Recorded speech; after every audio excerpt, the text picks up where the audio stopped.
Class 8 chapter 6 working with scratch. यहाँ पर हम एक नए एप्लीकेशन के बारे में सीखने जा रहे हैं जिसका नाम स्क्रैच है। स्क्रैच एक ऐसा सॉफ्टवेयर है जिसकी हेल्प से आप एक ऑनलाइन और ऑफलाइन दोनों ही मोड पर इंटरैक्टिव एनिमेटेड स्टोरीज बना सकते हैं। जैसे मैं बोल रहा हूं, बिल्कुल सामने एक ऑब्जेक्ट आएगा और वो ऐसा लगेगा कि आपको बोल करके दिखा रहा है। आप यहाँ पर बहुत सारे नए नए प्रोग्रामिंग की जो बिगिनिंग स्टेप्स हैं वो सीख सकते हैं। तो इस एप्लीकेशन के इंट्रोडक्शन पार्ट पे बात करते हैं। With scratch you can programme your own interactive stories, games and animations and share your creations with others in the online community. तो आप इसमें एनिमेशन, गेम, स्टोरी ये सब चीजें बना सकते हैं। ऑनलाइन और ऑफलाइन दोनों मोड पर ये काम करता है और प्रोग्रामिंग को लेकर के जो बेसिक बिगिनिंग स्टेप्स हैं वो आप इस सॉफ्टवेयर की मदद से सीख सकते हैं। और ये MIT मीडिया लैब ने इस प्रोजेक्ट को डेवलप किया है और ये ओपन सोर्स है, फ्रीली अवेलेबल है। स्क्रैच को चलाने के लिए कुछ रिक्वायरमेंट्स हैं और वो रिक्वायरमेंट्स क्या हैं? अगर आप अपने कंप्यूटर या लैपटॉप को यूज़ कर रहे हैं तो कंप्यूटर का जो वेब ब्राउज़र है जिस पर आप इंटरनेट एक्सेस करते हैं वो क्रोम ब्राउज़र हो सकता है, मोजिला फायरफॉक्स हो सकता है, और उसके भी लेटेस्ट वर्जन आपको यूज़ करने हैं जिसमें एडोब फ्लैश प्लेयर की भी सपोर्ट हो और जो जिसका डिस्प्ले 1024x768 पिक्सल हो। तो आप इसमें ज़्यादा कंफ्यूज मत होइएगा। बाय डिफ़ॉल्ट जितने लैपटॉप अभी आपकी आज की डेट में आ रहे हैं या आज से 4-5 साल पहले के भी हैं, तो कंप्यूटर हो, डेस्कटॉप हो, वो सभी इस रेजोल्यूशन को फॉलो करते हैं। और एक अच्छा इंटरनेट कनेक्शन अगर आप ऑनलाइन स्क्रैच पर काम करना चाहते हैं। माइक्रोफोन एंड स्पीकर, तो अगर आप अपनी आवाज़ रिकॉर्ड करके स्क्रैच में डालना चाहते हैं तो माइक्रोफोन चाहिए। और अगर आप स्क्रैच पर कोई ऐसा गेम बना रहे हैं, ऐसी स्टोरी बना रहे हैं जिसमें आपका साउंड भी है, तो उसके लिए सुनने के लिए, आवाज़ को सुनने के लिए स्पीकर भी चाहिए। तो ये कुछ रिक्वायरमेंट हैं बेसिक जो स्क्रैच को चलाने के लिए आपके कंप्यूटर में होनी चाहिए। Once you have a browser and Adobe Flash Player installed, point your browser at this website. तो यहाँ पर ये वेबसाइट है स्क्रैच की, scratch.mit.edu। जब आप इस वेबसाइट पर क्लिक करेंगे तो ये आपको ब्राउजर पर लेकर के जाएगा और वहां पे आप अपने स्क्रैच का एप्लीकेशन देख सकते हैं। एक काम करते हैं, हम गूगल क्रोम सीधे सीधे स्टार्ट करते हैं और देखते हैं कि वहां पर हम स्क्रैच को कैसे डाउनलोड कर सकते हैं और कैसे हम ऑनलाइन काम कर सकते हैं। यहाँ पर गूगल पर आपको लिखना है स्क्रैच, और जैसे ही आप स्क्रैच लिख के सर्च करेंगे पहली ही वेबसाइट आएगी scratch.mit.edu। यहाँ पर आपने पहले लिंक पर क्लिक करना है। तो ये आ गया है स्क्रैच की वेबसाइट। जैसे ही आप क्रिएट बटन पर क्लिक करेंगे तो देखिए ये पूरा का पूरा जो स्क्रैच का विंडो है, एक अच्छा इंटरनेट कनेक्शन अगर आपके पास है तो बहुत फास्टली स्क्रैच की विंडो खुल जाएगी और यहाँ से भी आप स्क्रैच पर डायरेक्ट काम कर सकते हैं। इवन आप साइन इन कर सकते हैं और स्क्रैच पर अगर आपका साइन इन नहीं है तो स्क्रैच को ज्वाइन भी कर सकते हैं। उसके लिए आप अपना यूज़र नेम, पासवर्ड बना सकते हैं और अपनी ऑनलाइन कम्युनिटी पर अपना कंटेंट सेव कर सकते हैं। लेकिन अगर आपको ऑफलाइन काम करना है, आपके पास हमेशा इंटरनेट नहीं रहता है, तो एक बार आप इंटरनेट अपने कंप्यूटर पर कनेक्ट कीजिए या अपने मोबाइल पर भी आप स्क्रैच की इस वेबसाइट को खोल सकते हैं। नीचे की तरफ आप आएंगे तो यहाँ पर आपको मिलेगा डाउनलोड ऑप्शन, सपोर्ट में डाउनलोड है। आप गूगल पर भी स्क्रैच डाउनलोड लिख सकते हैं और ये विंडोज़ के लिए यहाँ पे डायरेक्ट डाउनलोड ऑप्शन आ गया है। आप जैसे इस पर क्लिक करेंगे सीधे सीधे स्क्रैच आपके कंप्यूटर में इंस्टॉल हो जाएगा और कंप्यूटर में इंस्टॉल होने के बाद मैं यहाँ पे टाइप करता हूँ SCRATCH। मैंने अपने कंप्यूटर में पहले से इंस्टॉल करके रखा हुआ है। रन एज एडमिनिस्ट्रेटर करके मैं स्क्रैच को रन करता हूँ। मुझसे परमिशन मांगा, यस किया। तो अब आप जो मेरे कंप्यूटर की स्क्रीन पर देखेंगे वो स्क्रैच सॉफ्टवेयर है जो ऑफलाइन हमारे पास है। यानी ऑनलाइन और ऑफलाइन दोनों तरीके से आप स्क्रैच पर काम कर सकते हैं। स्क्रैच अभी लोड हो रहा है, प्रोजेक्ट लोड हो रहा है और यहाँ पर जैसे आप इसे मैक्सिमाइज करेंगे तो जैसा ऑनलाइन गूगल क्रोम ब्राउजर पर दिख रहा था वैसे ही ऑफलाइन भी आपको स्क्रैच यहाँ पर नजर आएगा। यहाँ पर स्क्रैच 3.17 ये आपका लेटेस्ट वर्जन है। बुक पर वापस आते हैं तो यहाँ पर ऑफलाइन एडिटर के बारे में बताया है कि आप ऑफलाइन एडिटर को भी इंटरनेट से डाउनलोड करके यूज़ कर सकते हैं। उसके लिए ये लिंक हमने यहाँ पर बुक में भी दिया हुआ है। आप इस लिंक पर भी डायरेक्टली क्लिक करके अपने स्क्रैच को डाउनलोड कर सकते हैं। स्क्रैच के डाउनलोड होने के बाद में कहाँ पर क्या चीज़ें स्टैब्लिश्ड हैं उनको एक बार देख लेते हैं। तो सबसे पहले यहाँ पर है आपका मेन्यूज़ जिसमें फाइल, एडिट, टिप्स और अबाउट। तो स्क्रैच पर आप देख रहे हैं ये फाइल है, एडिट है और ये ट्यूटोरियल्स भी आ गया है यहाँ पर। तो आप इजीली यहाँ पे बहुत सारे आपको ऐसे प्रोजेक्ट्स मिल जाएंगे स्क्रैच को लेकर के, जो आपको सीखने में बहुत ज़्यादा हेल्प करेंगे। तो ये आपके मेन्यूज़ हैं। इसमें न्यू ऑप्शन है, आपके कंप्यूटर में कोई पहले से स्क्रैच का प्रोग्राम है उसे ओपन करना है, सेव करना है प्रोजेक्ट को। एडिट के अंदर भी आपके पास में टर्बो मोड, यानी कि आपका जो स्पीड पे वर्क हो जाए, तो ये सब चीज़ें आप इसमें स्क्रैच में मेन्यूज़ के थ्रू कर सकते हैं। उसके बाद आपके पास में कुछ ऑप्शन है, ये आपका डुप्लीकेट स्टैम्प आइकन है, ये आपका सीधे सीधे कट आइकन है किसी भी चीज़ को डिलीट करने के लिए। यहाँ पर ये ग्रो बटन है, ये श्रिंक बटन है, और इसके बाद में ये ब्लॉक हेल्प बटन है। उसके बाद ये स्क्रिप्ट एरिया आते हैं। तो मैं सीधे स्क्रैच की स्क्रीन पर लेकर आता हूँ आप लोगों को।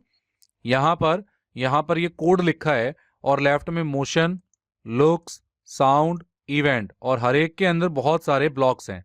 ये ब्लॉक्स हैं, और ये ब्लॉक्स के सारे सारे ग्रुप हैं, और इसे हम ब्लॉक पैलेट बोलते हैं। ये जो पोर्शन है ये ब्लॉक पैलेट है, और किस ब्लॉक पैलेट में कौन से ब्लॉक्स अवेलेबल हैं, जैसे मोशन में मूव है, टर्न लेफ्ट है, गो टू एक्स वाई है, लुक्स के अंदर से है, साउंड के अंदर भी कुछ साउंड्स हैं, इवेंट्स में आपके when green flag clicked option है। तो ये बहुत सारे यहाँ पर आपको कोड मिलेंगे। अभी आप कंफ्यूज मत होना कि ये सब चीज़ें मैं नाम क्यों ले रहा हूँ, क्योंकि यही चीज़ें हमें यहाँ पर प्रैक्टिस करनी है। कॉस्ट्यूम्स है, तो जब आप कोई स्क्रैच डाउनलोड कर लेंगे तो उसके अंदर बहुत सारे ऑब्जेक्ट आपको मिलेंगे। स्क्रैच के ऑब्जेक्ट्स को हम स्प्राइट कहते हैं। तो बाय डिफॉल्ट ये कैट का स्प्राइट मिलता है। कोई कलर चेंज करना है तो यहाँ कॉस्ट्यूम से आप कलर चेंज कर पाएंगे। साउंड ऐड करना है तो यहाँ से आप साउंड लगा पाएंगे, जैसे ही अभी आप कैट का साउंड सुन रहे हैं। तो ये यहाँ पर आप किसी भी कोड से अपने स्प्राइट पर, इसे स्प्राइट बोलते हैं, जो भी ऑब्जेक्ट होता है। तो ये जो एरिया है ये आपका ब्लॉक पैलेट है। यहाँ पर ब्लॉक पैलेट के अंदर जो जो ऑप्शंस है वो यहाँ नजर आएंगे। उसके बाद ये जो वाइट एरिया है ये स्क्रिप्ट एरिया होता है, जहाँ पर हम बहुत सारी स्क्रिप्ट यानी कि इन ब्लॉक्स का यूज करते हैं और अपने स्प्राइट पर काम करते हैं। ये जो वाइट एरिया आप देख रहे हैं जहाँ पर ये कैट है, ये हमारा कैनवास है, या हम इसे अपनी स्टेज भी कहते हैं, जिस पर हमारा ब्लॉक रन करेगा।